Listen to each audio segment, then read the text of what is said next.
سورة الفاتحة please.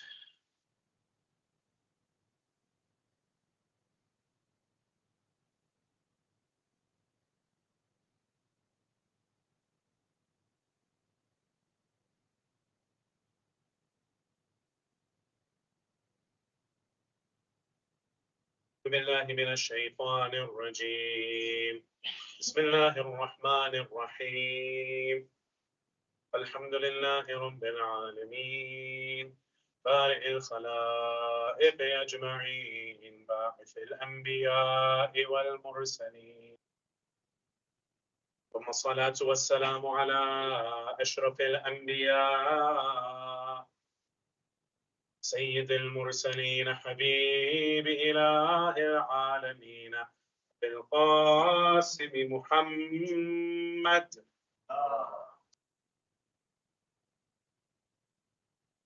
وعلى آله الطيبين الطاهرين الذين أذهب الله عنهم الرجس وطهرهم تطهيرا.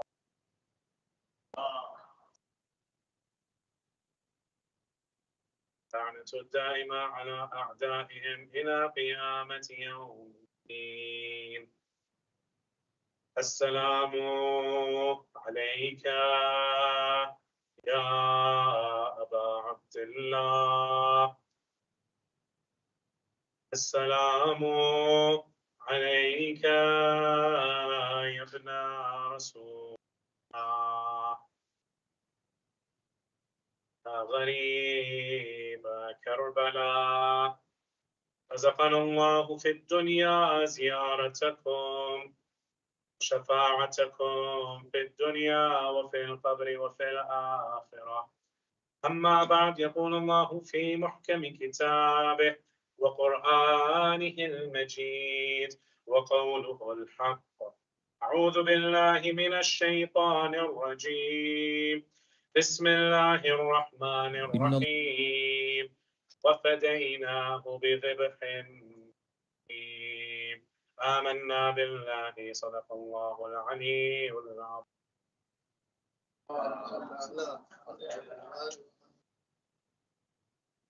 Respected brothers and sisters, Assalamu alaikum jami'an wa rahmatullahi wa barakatuh. Our discussions have entered their fifth night now. This series of How Do I Know That Religion is Correct? And tonight will be the last night where we discuss the pillar of faith known as Adalah, or the divine justice of Allah. Tonight, I want to discuss in a little bit more broad fashion than I did a couple of years ago, the intricate system in which our free will, our actions, coupled with what we learned from yesterday, learned anything, inshallah we did, as well as how that plays with God's knowledge. A lot of moving factors in this intricate and subtle and beautiful equation. And to the best that I've been able to understand it so far, I would like to elucidate and expound on that and show you how powerful Allah is. The way how we'll do that is with the help of two concepts. These concepts were researched and formalized in the English-speaking language in the 15th and 16th century by a Jesuit counter-reformer by the name of Aly. Those of you who know, Jesuits are part of the Catholic Church, and there were many thinkers around that time, such as Martin Luther, who brought around Protestantism. So Molina was one of the Catholic side thinkers and philosophers who helped round a lot of things, right? While the rest of the Catholic Church was dealing with this cessation that was happening, this whole entire party that was leaving the church, he was like, you know what, I think it's a good time to go and look deeper into our beliefs and fortify some of those beliefs. And he came up with a lot of very good ideas many of which a couple of years ago in my Muḥarram series, I established that they have a lot in common with Shia Islam. Yesterday, we discussed a couple of the schools of thought that we do not accept, that are not in line with the Quran due to a number of verses. And we saw that they had these ideas of how exactly does Allah subhanahu wa ta'ala interact with our. Tonight, we'll be going a little bit more in depth with that. بعد الصلاة على محمد وآل محمد.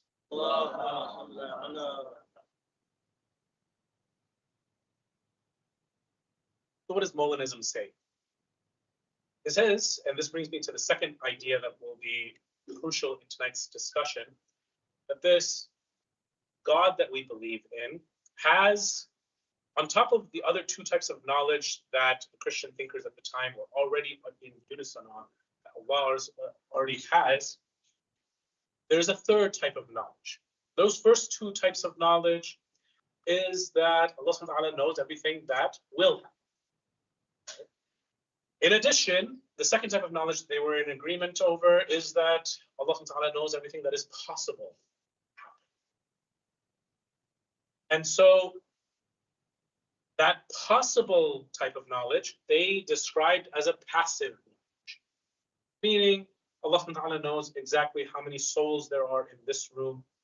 He knows exactly how many souls there are on earth. He knows exactly how many people are in this graveyard, that graveyard, he knows how many cars are in this parking lot. He knows how many teeth collectively all of us have lost since we were all children. All of these types of knowledge, this is called natural knowledge in their philosophical discussions. This passive knowledge, no theist, deist, monotheist has any problem affirming this type of knowledge. Likewise, the type of knowledge of what Allah Ta'ala does know, which is what will happen, no one has any, problem saying that Allah Ta'ala knows all of that as well. Okay? And one quick example is Allah Ta'ala knows what will happen because He has predicted some things and they came to pass. Right? For example, we have a hadith where the angels were shown all 12 of the holy Ma'sumin Imams. And when they learned the secret of Imam Hussein والسلام, and how horribly he would be butchered, they asked Allah subhanahu wa ta'ala, how can you let this happen? And He pointed, apparently in this hadith, from Imam Ali salam all the way up until Imam al-Askari salam, they were all seated, except for one was standing, and Allah subhanahu wa ta'ala said, by him I will take revenge of him, meaning He will avenge the tragedy of Karbala. So this is something that obviously our philosophers will say that is happening outside of time. Allah subhanahu wa ta'ala doesn't experience time. And this is going to be important for us to keep in mind in our discussion as well. Now, Allah subhanahu wa ta'ala does not go through phases or go through changes, right? Yet for our discussions, we're going to have some type of language to describe, and we'll get to that inshallah. But if this is happening outside of time, we can just as well say this is happening before creation. All 12 Imams are there, and the angels learn what will happen to Imam Hussein alayhi salam, and at the same time, very soon after, they learn what Sahib al-Zaman will come and do later. So there is a grand scheme of things, and there is a plan in place that Allah subhanahu wa ta'ala has set into motion from the beginning of time, such that this one will be brutally murdered and this one will be his avenger. So there is a knowledge of what will happen. What is not agreed upon up until this point, and even up until now, there are many schools of theological thought within Christianity, and as we saw yesterday, even within Islam, that have disputes on this specific type of knowledge. And appropriately, they call it middle knowledge. Why? Because between what is possible and what is actual, there is something in the middle. And what is that middle knowledge? What is probable. In other words, what could, or not even what could be, what would be. The modern, you could say, proponents of this ideology of Molinism, named after Molina, the most famous of them is Dr. William Lane Craig. And he likes to give a story which I think probably all of us, even though we're Muslims, know the story, right? And so I'll cite that story. How many of you know the story of the spirits of Christmas past, present, and future, right? Sometimes it's been put into Disney form, and right? There's this story that, there's this Scrooge who's very wealthy, and he has a kind of a worker who is in economic poverty, let's say. He doesn't pay him. On the night of Christmas, or however the story goes, 3 spirits come and visit him. The ghost of Christmas past, the ghost of Christmas present, and the ghost of Christmas that is yet to come. Our interest is in this final spirit, because this spirit shows Scrooge his own death. He shows him people mocking and making fun of his death. He shows Tiny Tim, which is the child of the employee, his death because of his medical bills and expenses and whatnot. He shows him all of these things. Scrooge goes and asks a very interesting question. He says to the spirit, tell me one thing. Are these visions of things that will happen or things that may happen? The spirit is silent. The Molinist, such as Dr. William Lane Craig, would say the spirit was silent for good reason, because Scrooge failed to exhaust all of the options. Because between what will be and what might be is the possibility of what would be. Clearly, by the end of the story, neither does Scrooge die, neither does Tiny Tim die. Scrooge has a change of heart. He does Toba, he does repentance, he shares his money, and the young boy's medical expenses are. Really, none of you have watched this movie? Okay, one of you has watched this movie. Salah ala Muhammad.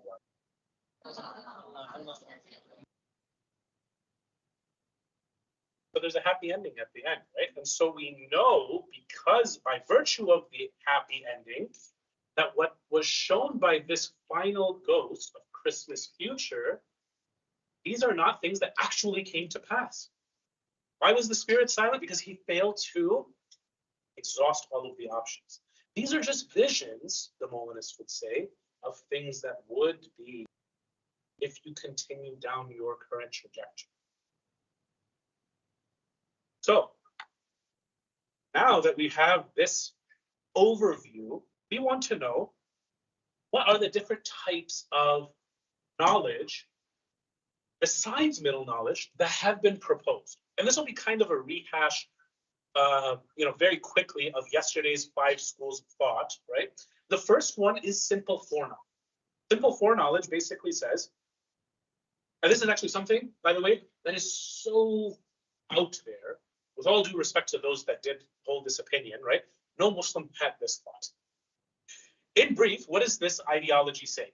It says that kun fayakun happens, and then God has the knowledge of what would and will happen, right? Because look, nobody really, even in Christianity, has denied of, the knowledge of what will happen. It's just a matter of when does God know this knowledge? Is it before kun fayakun? Is it after kun fayakun? Simple foreknowledge says he comes to know about all of this after kun fayakun. What this basically means, in simple terms, is God says kun fayakun, he pushes a button and something happens, and then he realizes after, oh wow, thankfully, everything happened exactly how I wanted it to happen. This basically is an idea of a God who rolls dice every single decision he makes. This is a lottery, and he just so happens to get lucky. Right? What they actually believe is he doesn't have foreknowledge. It's so problematic for him to have foreknowledge because then he'll know that we sin and then he is the author of sin, right? This is also going to come back in the final ideology. But what they said is he comes to know about it after the divine decree. The second one says that basically divine determinism, that there is no such thing as free will.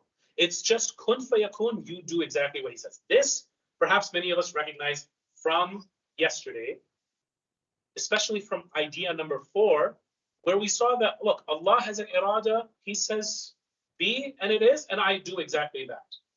This is something that the Christians also believed, just like the Muslims. And finally, we have divine openism. And this one says that, oh, in opposition to there's no free will, there's no foreknowledge. He doesn't know anything that's about to happen.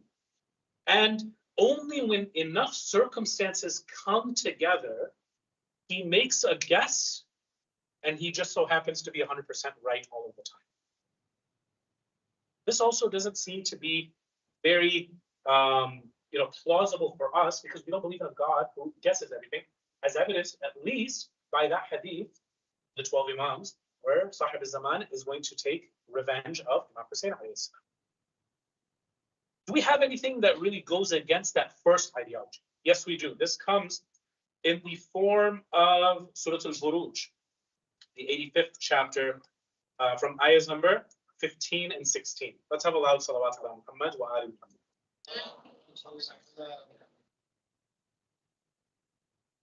Allah, he says in this, and this is something by proxy that will argue. He says, ذُو الْعَرْشِ الْمَجِيدُ فَعَّالٌ لِمَا يُرِيدُ. This is something that I mentioned even in my tafsir class. People sometimes go and take this one ayah, فَعَّالٌ لِمَا يُرِيدُ, and they take it out of context and they run with it. Oh, see, God can do whatever he wants. That means he can also go and do callous and capricious and evil and unkind things.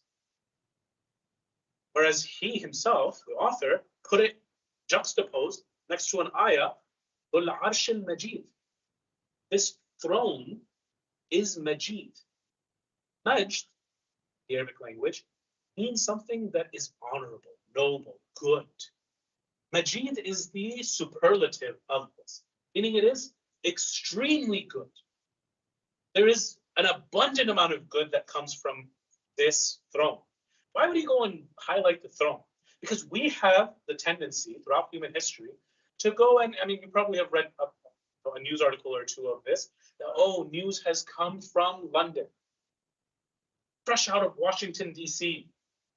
This news comes straight from Islamabad. This comes straight from Baghdad. This comes straight from Tehran. This comes straight from the Vatican. What does it mean when you go and take the name of the state capital or the nation's capital? It means the seat of power, right? The Oval Office, issued this statement. 10 Downing Street said the following. Not the whole entire building. Buildings don't talk. It's the Prime Minister. It's the President of the United States. It's the Prime Minister of Canada or whatever else country you want to insert into the blanks. So similarly, Allah subhanahu wa ta'ala is saying, this office that I occupy, nothing but goodness emanates from it. So with that context in mind, remember, فَعَالٌ لِمَا يُرِيدُ. Yes, I can do whatever I want, but everything that I do is always for your benefit, is always from lutf and karama, is always from majd. So does this jive with that first ideology of kun fayakun happens first, then he just so happens to know what would happen, what will happen? No. He says, whatever I do it with this idea in mind of majd. Everything has this plan already in its purposes, already in its designs. Hopefully that wasn't too hard to follow along with. Let's have a loud salawat ala Muhammad wa ala Muhammad if we're on the same page.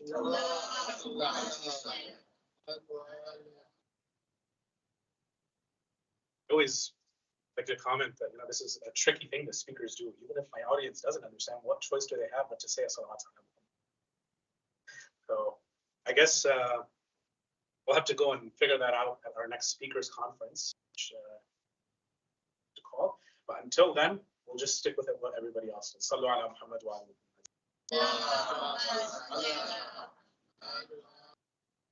So of course, these three ideologies of divine openism, that there is no foreknowledge, he just takes a guess at the very last second, that's possible for him today.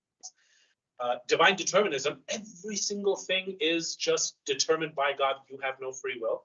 And simple foreknowledge, that he issues a command and then he finds out later what, if it was what he wanted it to happen. None of these are good solutions to the answer. And so we're left with middle knowledge. Now we want to understand, is this something that really works with our scripture or not? Because if it doesn't, we're kind of in trouble. Okay? So the first ayah that I want to bring into play over here is Surah Al-Mulk, 67th chapter, ayah number 2. Okay? What does Allah subhanahu wa ta'ala say over there? Okay? It says, تبارك الذي بيده الملك وهو على كل شيء قدير الذي أحسن كل شيء خلق. No, I'm sorry. I don't think that's the ayah. Sallallahu ala Muhammad.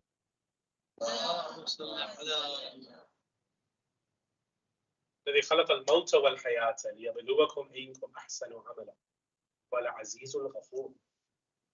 He is the one who created death and life so that he could test you. The reason why I brought this ayah is because of what comes right over here, and it may not be the most jumping out thing of the ayah. See that word ahsana? This is a word that could have been made into, I don't know what the translation over here says, because I don't have 270 degrees range of vision. But at least the translation that's in front of me says best in conduct. He wants to see who of you is the best in conduct. Some confirmation. Is that what it says on the screen? Best in conduct? Okay. Best indeed? Okay. It's a wrong translation. Ahsana is a grade lower than al-ahsan. Once you go and put that lam al-ta'rif, now it becomes the best. Ahsan means better indeed. What's the difference between better and best?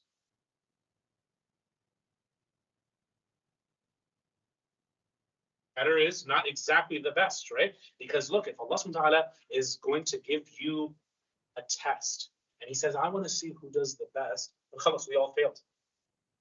We all failed. Why? Because who's the best? Rasulullah Muhammad sallallahu alayhi wa sallam.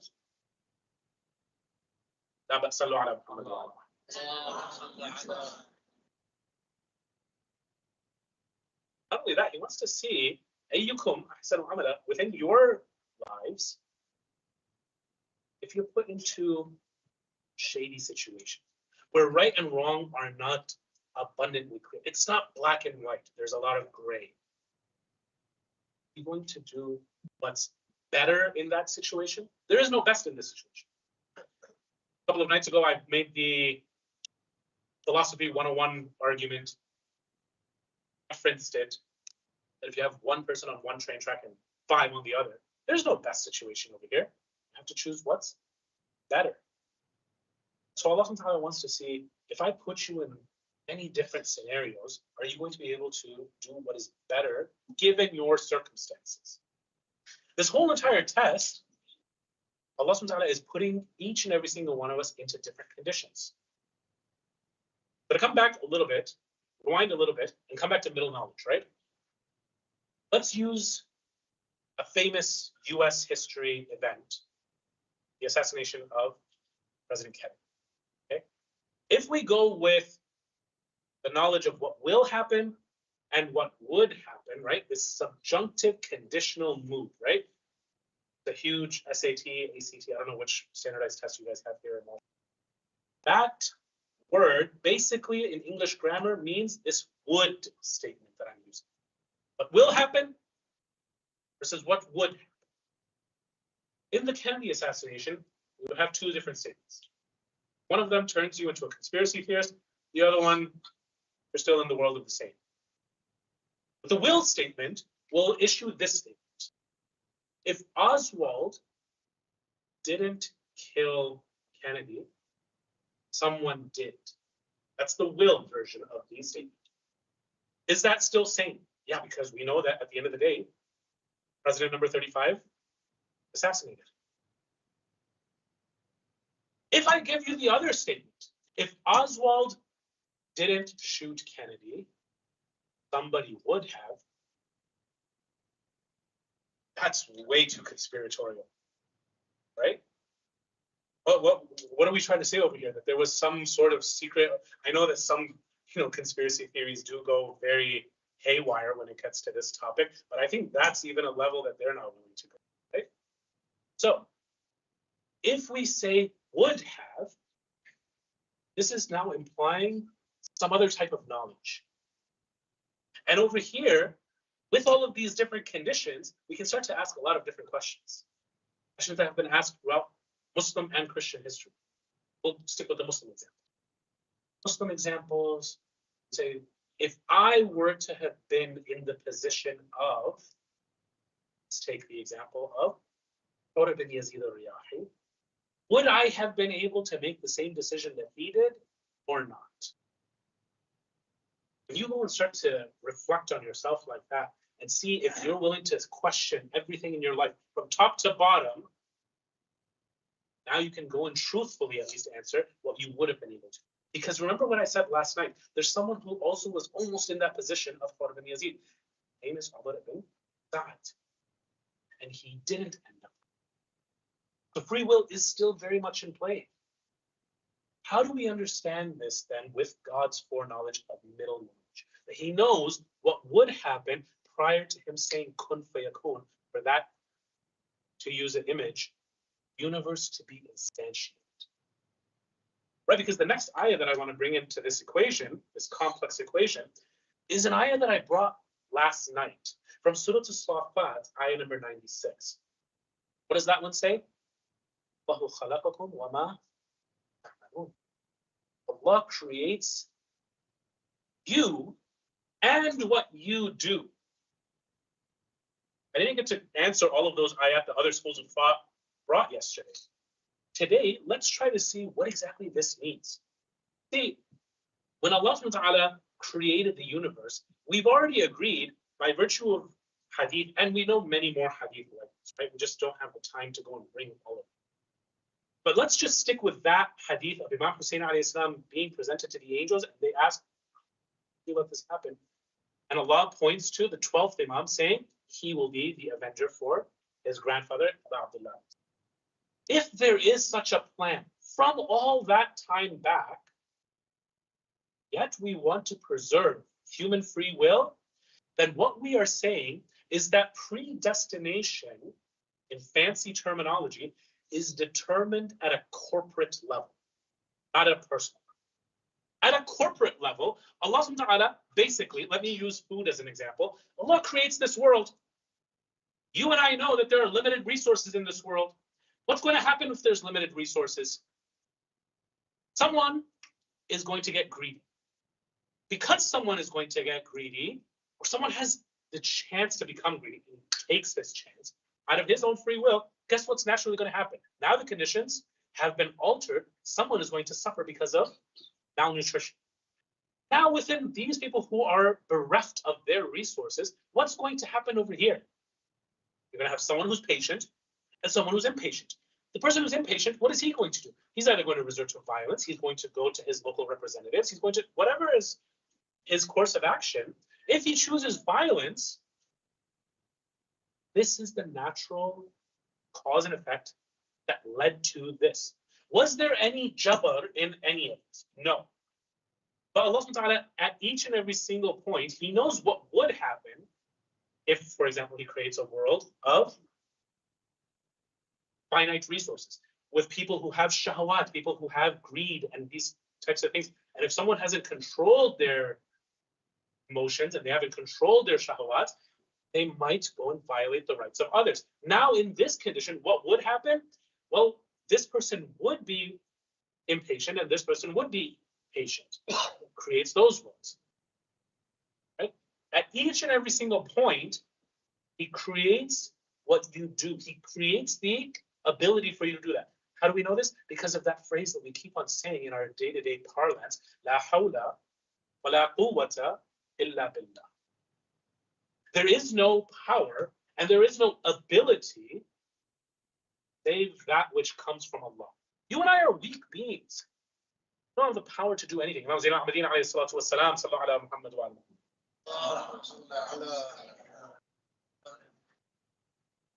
Says, Ya Allah, says in one of his du'as, Ya Allah, never let me become so ghafil that if I inhale, I think that on my own power I can exhale.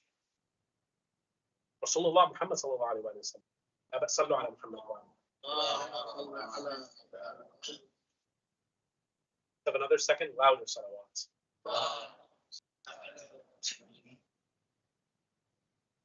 Says, I am the biggest in the front of Allah. I'm the biggest pauper.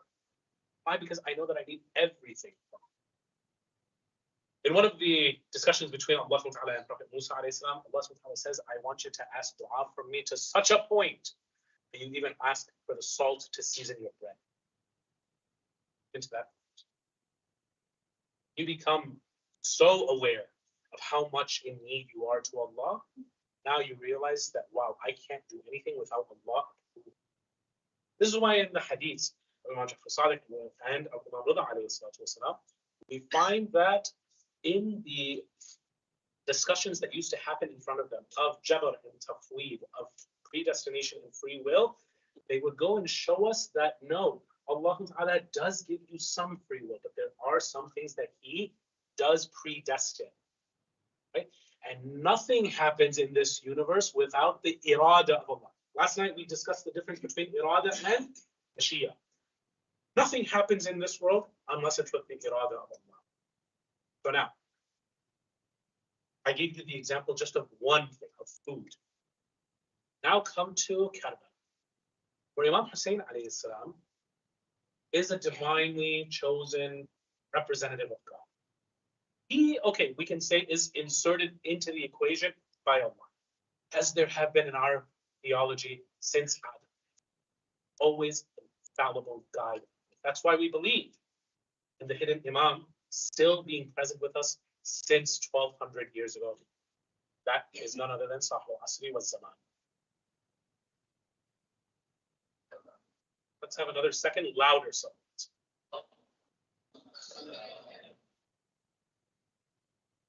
In such a situation, okay, rewind all the way back to Saqifa, Imam Ali alayhi salam is supposed to take the power. But Allah subhanahu wa ta'ala knows that if there are some people who have not worked on themselves, then we're going to have people who become greedy and they steal power for themselves. Once they steal power for themselves, this inspires later generations to go and steal later members of Ahlul Bayt, which leads to Muawiyah and the arbitration at Siffin. And the violations, the multiple violations in the treaty between Muawiyah and Imam al-Hasan alayhi salam. One by one, all of these things, because look, Karbala didn't just happen in a vacuum. What do we read in Ziyarat Ashura? That we send la'na also on those that laid down the foundations, asas of dhulm. Saqifa is when the first arrows of Karbala were fired. Metaphor. The final major piece of the puzzle was the sulh of Imam al-Hasan alayhi salam. It's that genius of Imam al-Hasan alayhi salam that allowed Imam al-Hussein alayhi salam to come into a world where the Muslim world sees a Yazid that is exposed. Otherwise, Muawiyah was cunning.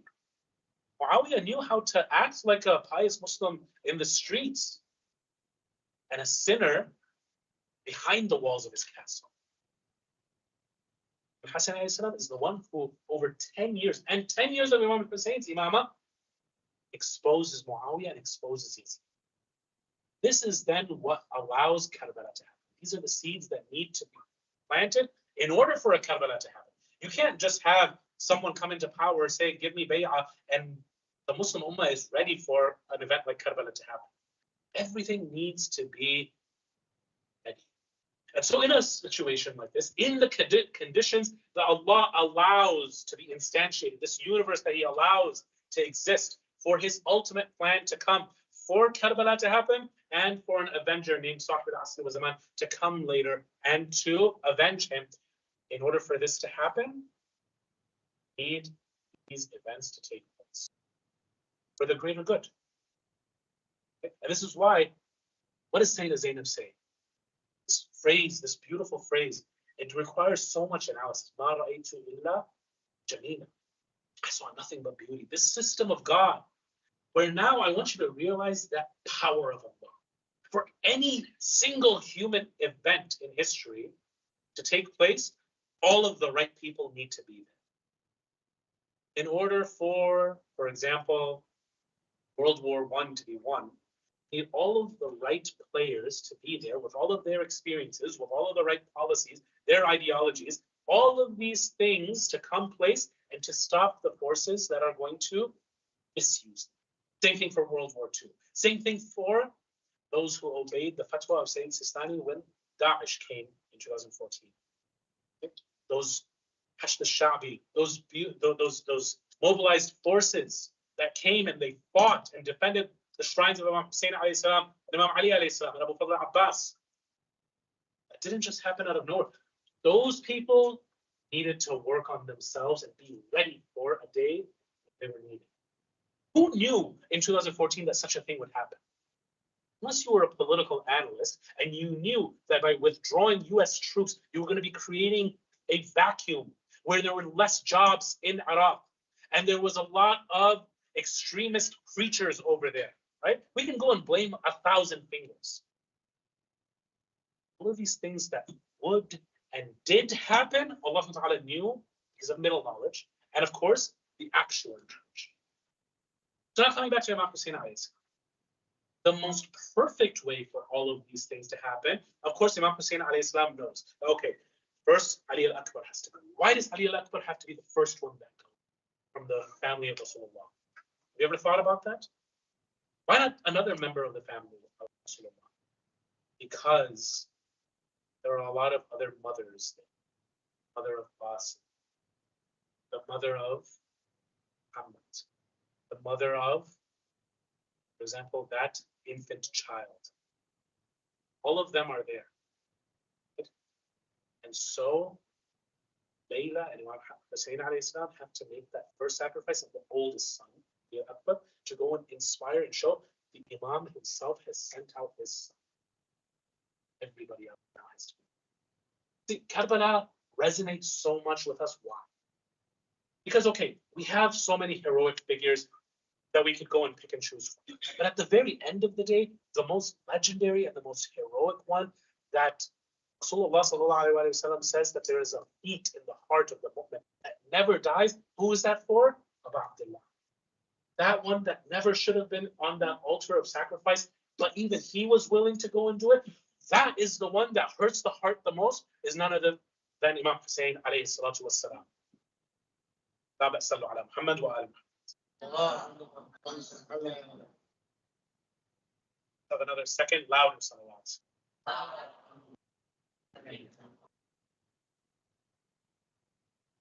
Have another third louder salawats.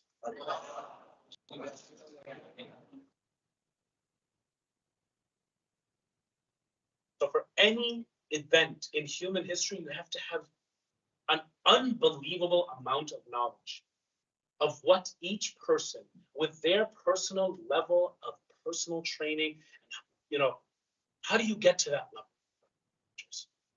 It starts with one step in the right direction. You start with one step. I mentioned this in my series last year, that no one starts off as a smoker. You start off by smoking once. You make the mistake once. You repeat the habit enough times and you become a smoker. Similarly, with sin, you do a sin once. Shaitan is the one who comes to you and says, who are you to come and ask for forgiveness now? Then you say, well, I'll go and ask for forgiveness, but then I'll go and do it again. And you start going deeper and deeper into this hole We mentioned last night that ayah of وَهَدَيْنَاهُ النَّجْدَيْنِ, those two highways. Once you take a highway, it becomes easier and easier to compound your actions. After it becomes a solid, from a solitary action, it will grow into eventually a habit. And if a habit is not curtailed, it becomes your disposition. Ibn Yazid al-Riyahi does not have a bad disposition. He just has a habit of being on the wrong side. But it's easier for him to break that than it is for others to break a disposition. Who has a disposition of just being barbaric and evil and ruthless? Man who we will get to know a little bit better on the day of the Maqta, Shimr ibn Dhil-Jawshan. When everybody else is too hesitant and trembling to finish off Imam Hussein alayhi salam, Shimr jumps off of his horse and shows with them, look, I'll show you how it's done. He has no remorse. He has no rahmah in his heart. Why? Because he has been so used to doing ugly and harsh and ferocious things. By the way, brothers and sisters, this is why the hadith come and say that it is makruh for there to be too many butchers in an Islamic society. Why?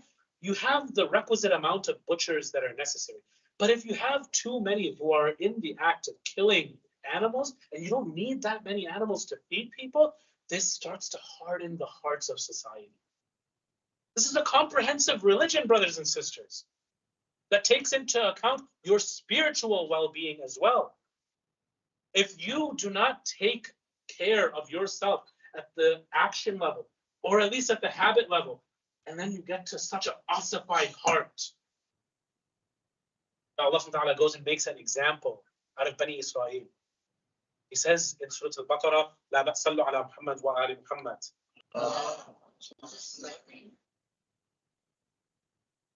Have another two loud salawat ala Muhammad.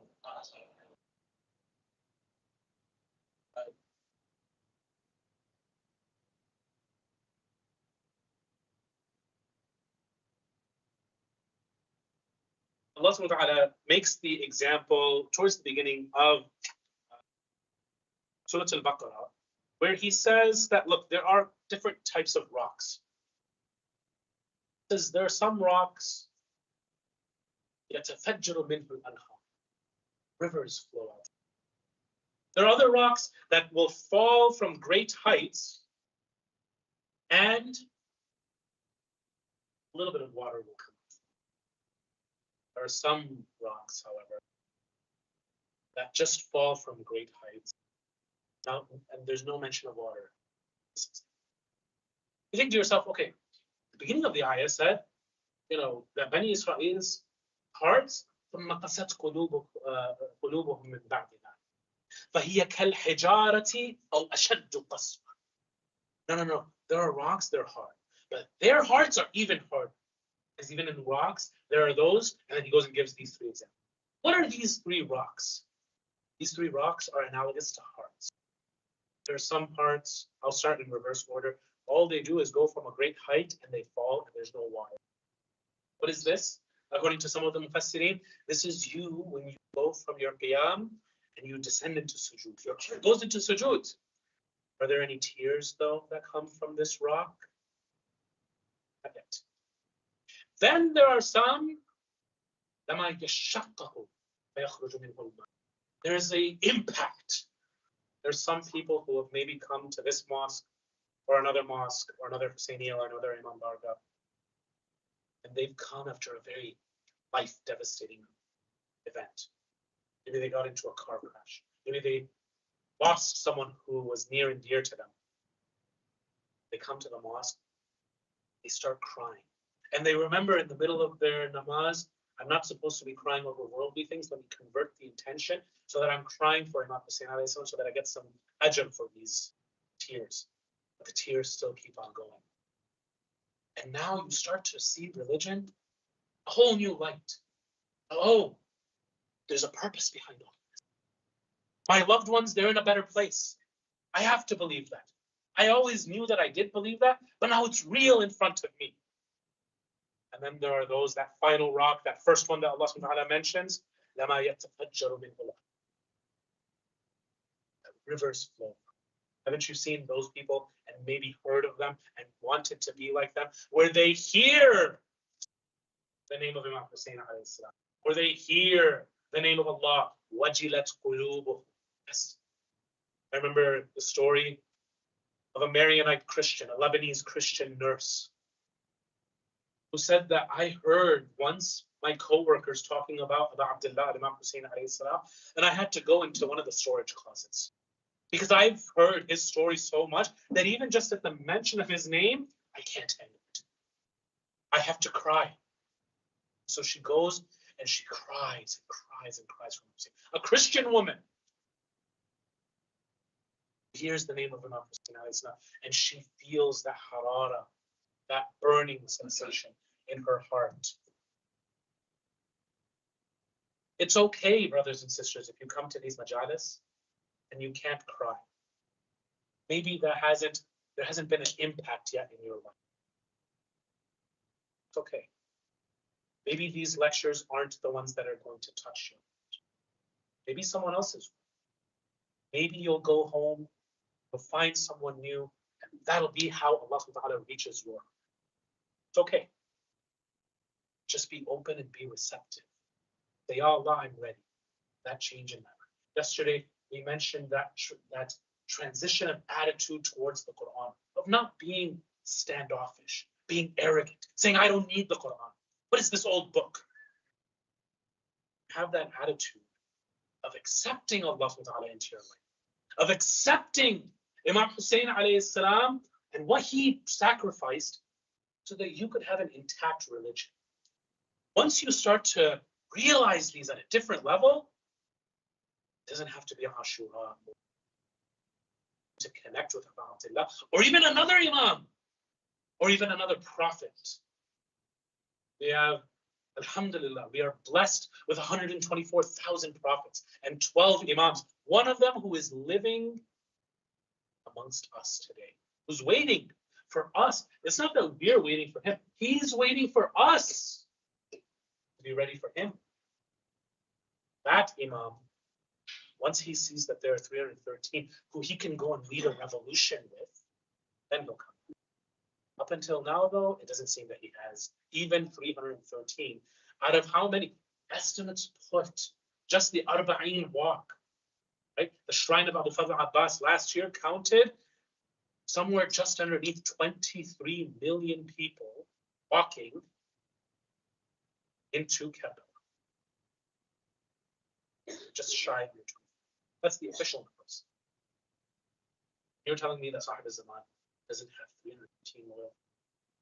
I'm not surprised, because his grandfather couldn't even find 72. He leaves Medina. Many people don't know this. He leaves Medina and he has somewhere along the lines of what Umar ibn Sa'ad's army shows up with that day. 30,000 to 50,000 people leave with Imam Hussein alayhi salam from Medina, according to some of the.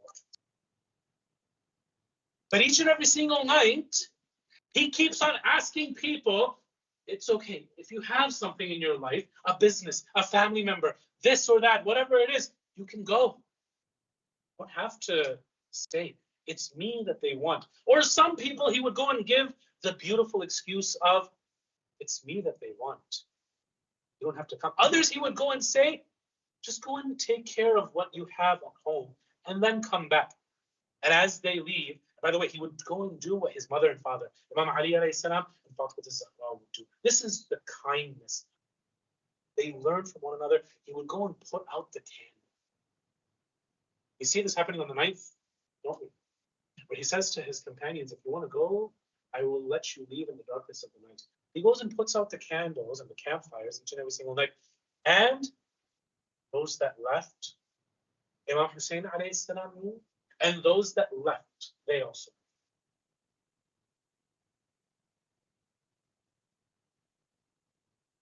Because they weren't ready. When their Imam needed them, they weren't ready. So brothers and sisters, don't think that one day you're going to read in the newspapers or see in the broadcast, Sahib al-Zaman is here. And you're like, well, hopefully he picks me as his 313th. Worked. How do you work towards it? Each and every single one of you have your own struggles in life. Okay?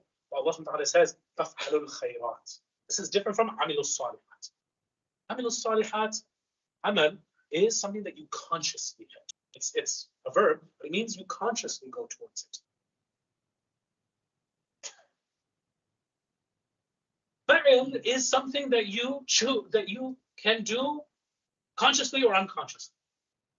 Salihat is something that is good, but it reforms. You might have done something wrong and now you're trying to fix it. Khairat is just something good. So when Allah subhanahu wa ta'ala says in Surah Al-Hajj, فَافْعَلُوا الْخَيْرَاتِ, go and do any type of good deeds. And he says in Surah Al-Baqarah that every single person has their own shakira.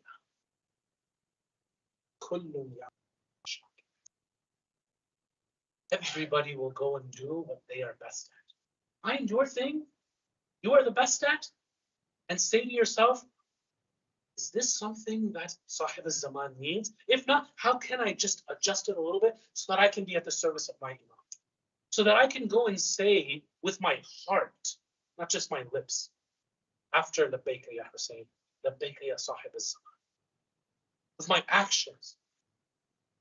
You know, this is what Allah subhanahu wa ta'ala means when he says, اعملوا آل داود الشكر. I've given you so many amazing things, Dawood and Sulaiman. I've given you kingdom. I've given you the ability to go and talk to animals. I've given you the ability to go and bend iron so that your armies are stronger than the rest of the worlds. I've given you everything. اعملوا شكر. What does it mean to say shukr? Okay, I say shukr lillah. اعملوا, however, you have to go and put it into action and show Allah that you're thankful for the ni'mas that He gave you in life. So to come back and wrap up this,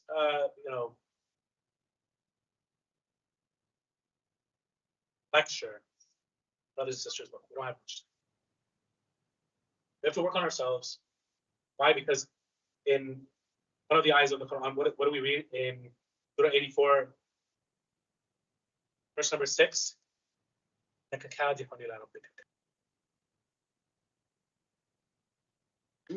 You're just going to be working and working, whether that's towards Allah or just on your own mundane things of this life. How much can we live, brothers? Just 100 years? Be forgotten. Our whole entire generation will be forgotten. 50 generations from now, why is he remembered? Because he gave everything he had towards Allah. Therefore, Allah gave him everything. I want to finish with two examples, one from the Quran, one from the Hadith or Dua literature. From the Quran, do we have proof of this middle knowledge and of Molinism?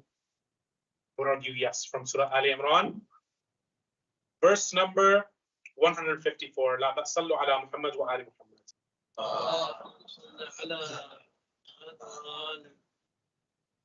I'm not going to read the whole entire thing out of interest of time because we still have a musibah to get through, but halfway through the ayah in the translation, they say, right, these people who are hiding in their hearts what they don't disclose to the messenger, they say, if we had any role in the matter, we wouldn't have been slain. Say, O Rasulullah, even if you had remained in your houses, those that were destined to be slain would have set out toward the places where they were laid to rest so that Allah could test what is in your hearts, what is in your chests, and He could extract and purge what is in your hearts. God knows well what is in you. Isn't this exactly what I was saying right now? Allah knows what you've prepared for Him. You come to Allah with a qalbin salim, with a heart at rest, that I know that I did everything that I was supposed to do. I worked on myself. I hammered away at myself until there was no more me. It was only what Allah wants. I was a true slave, an obedient slave, like Ibrahim. Don't get to the level of Ibrahim where he has to sacrifice his son. And he just says, okay, you have to work for maybe 100 years, maybe longer. How old was Ibrahim when he got his son? His son grows up and now he's given such a heart. It doesn't just happen overnight. course, Rasulullah sallallahu alaihi wasallam, he's asked to go and sacrifice his loved ones at a much younger age, but this is the advanced, state that Rasulullah is in. He is what, 52 years old or something at the time of Hijrah? He has to sacrifice that which he loves most. Who does he put into the bed, brothers and sisters, at night of Hijrah, other than Ali ibn Abi Talib sallallahu alaihi wasallam?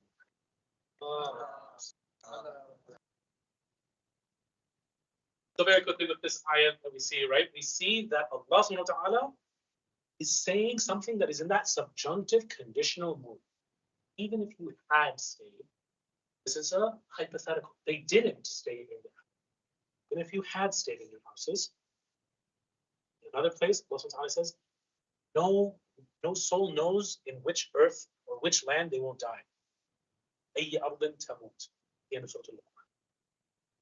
Here Allah subhanahu wa ta'ala further confirms that. Even if you weren't going to come out to do battle, somehow or another, you would have come to the place where you're supposed to be buried. And on the day of your death, at the time of your death, there's no question about that. What you choose to do, however, fighting by and at the side of your messenger, that just speaks to the level of your conviction in God. You can say La ilaha illallah, Muhammad Rasulullah, Aliyun Waliyullah as much as you want, but your actions speak your words. And Allah subhanahu wa ta'ala wants to see you at that. This is why He created death and life, right? In Surah Al-Mulk, لِيَبْلُوَكُمْ أَيُّكُمْ أَحْسَنُ عَمَلًا. And then in the hadith, in the dua literature, what do we find? In dua iftitah, that beautiful dua, and I'll conclude with this, brothers and sisters, that beautiful dua that was written for us by the 12th Imam, Sahib al-Asri wa Zaman, Ajallah ta'ala al-Faraj al-Sharif, or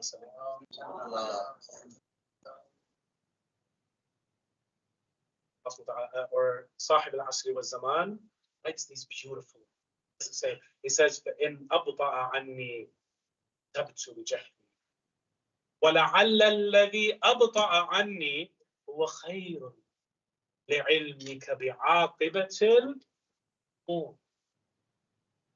He says, if after the part of the dua where he's like, anything that I asked from you, Ya Allah, you answer me.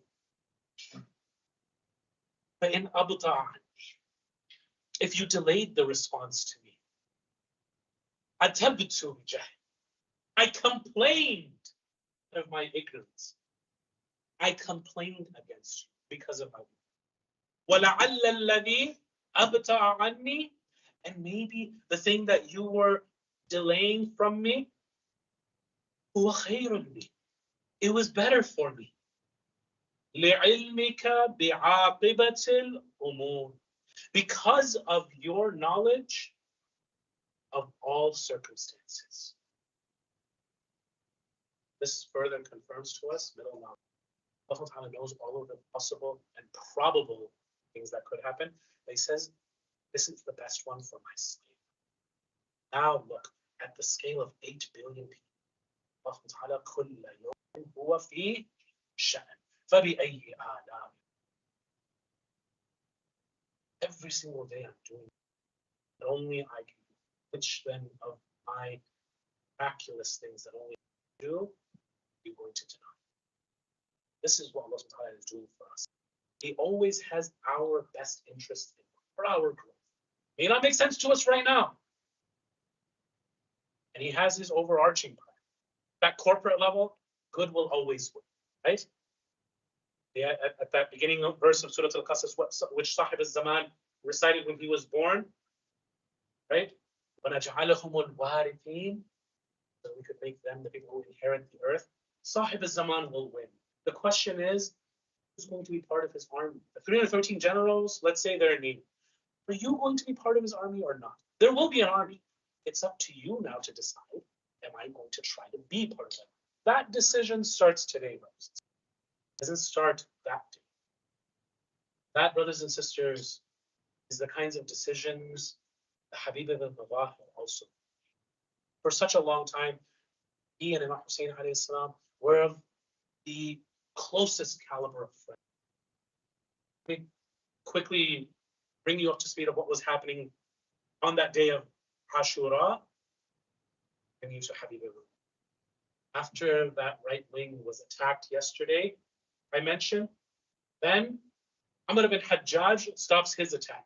Now who comes and attacks the left wing of Imam Hussein's army? Shimr ibn Diljoshan. He comes with his army and he starts attacking the camp of Imam Hussein alayhi salam. Eventually he's able to go and stab the actual tent of Imam Hussein alayhi salam with his spear. He starts telling his people, quickly bring me a torch so that I can set the tent of the Imam on fire. Imam Hussein alayhi salam comes and says, there are women in this tent and you want to burn it on top of the people who are in this tent? May Allah never show you rahmah. You will definitely be of the people who goes to hellfire. And one of the people in Yazid's army by the name of Shibr ibn Rabi', he comes and says, you have no shame, Shimr. Come, let's go. This is no way to go and attack the man. We will go and find more honorable ways to attack Hussein, but not this. And throughout the Battle of Karbala, this one man, he had so many qualms. But that's not our discussion today. Afterwards, the time of Dhuhr comes. A companion by the name of Abu Thumam comes and says to Imam Hussein, I want to die in your path. But before I return to my Lord, I want to have decided my Dhuhr namaz. To allow me to pray my Dhuhr namaz. Looks at the sky and says, Bakarta salah. May Allah make you amongst the musallin, the bakirin, worshippers. He says, yes, we will pray.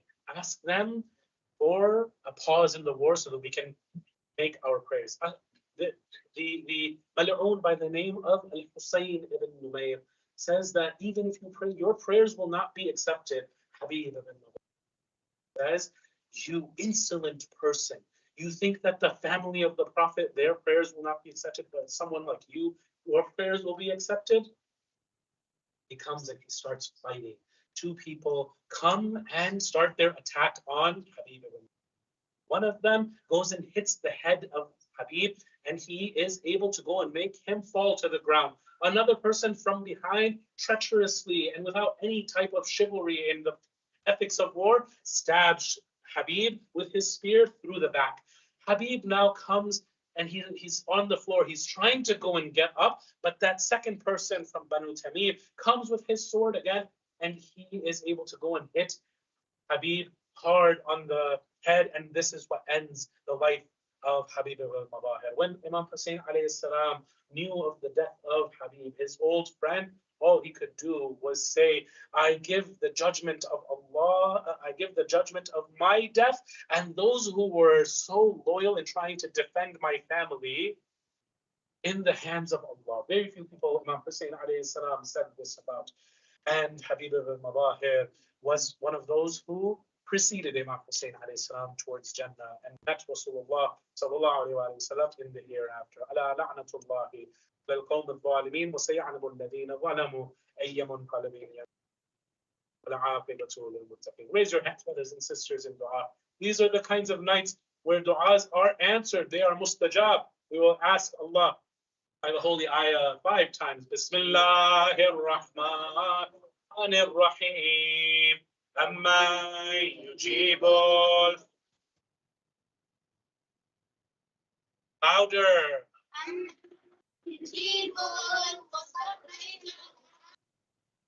بقضاء الحوائج. أما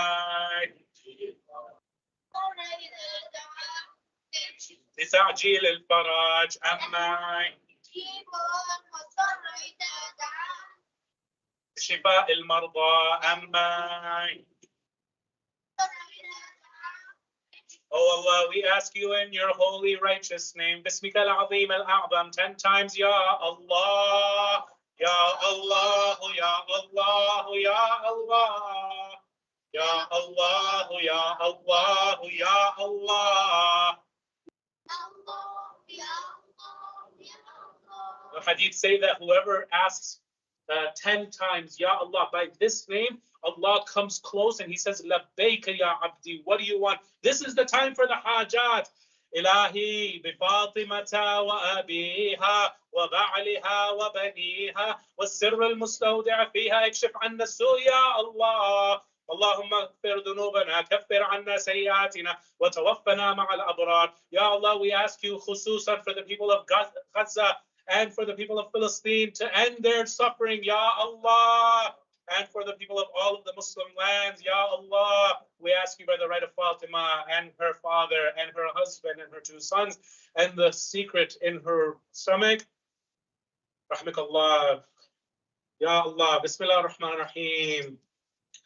اللهم كن لوليك الحجة ابن الحسن صلواتك عليه وعلى آبائه في هذه الساعة وفي كل ساعة وليا وحافظا وقائدا حتى تسكنه أرضك حتى فيها تميلا. أتيك يا أرحم الراحمين بشفاء المرضى كشف هذا الغمة. صاحب العصر والزمان ولأرواح المؤمنين والمؤمنات والجالسين والحاضرين والشهداء والعلماء نقرأ سورة المباركة الفاتحة مع الصلوات.